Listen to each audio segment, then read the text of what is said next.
मरीज की मौत के बाद एमजीएम में ऑन ड्यूटी डॉक्टर कमलेश उराम के साथ हुई मारपीट के विरोध में चल रही डॉक्टरों की हड़ताल चौथे दिन शुक्रवार दोपहर में खत्म हो गई। इस मामले में पुलिस ने चारों आरोपियों को गिरफ्तार कर जेल भेज दिया। जेल भेजे जाने से पहले सभी का सदर अस्पताल में मेडिकल कराया गया।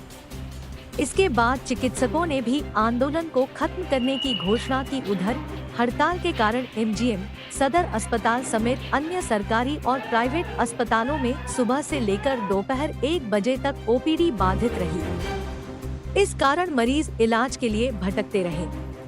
दोपहर में हड़ताल खत्म होने की घोषणा हुई तो दूसरी पाली से काम पर लौटे और मरीजों का इलाज शुरू हुआ।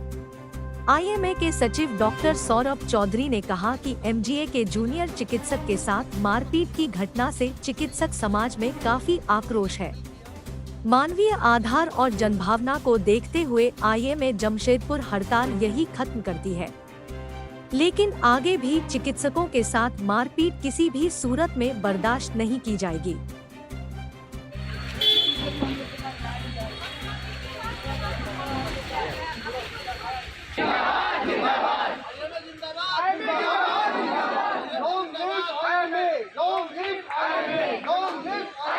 इस स्ट्राइक को हम लोगों ने बहुत स्ट्रांगली हैंडल किया। डेफिनेटली कुछ जन को कुछ असुविधा जरूर हुई होगी, उसका हमें खेद भी है, लेकिन फाइनली जो मेन अक्यूज्ड है उसकी गिरफ्तारी हो गई है, वो जेल जाने की तैयारी में है। हमारे जो एक और डिमांड था कि इंस्टीट्यूशनल एफआईआर हो, वो भी फाइल हो गया है।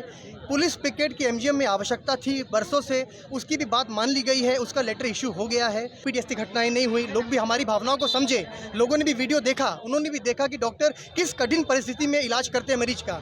जब एक गंभीर मरीज आता है, हर बार उसको बचाना संभव नहीं रहता है। परिस्थिति में हम काम करते हैं, गंभीर मरीज का इलाज करते हैं, तो डॉक्टर पे हाथ उठाने की जो कोशिश है या इस तरह की जो हरकतें हैं, वो कतई बर्दाश्त आगे भी नहीं की जाएंगी।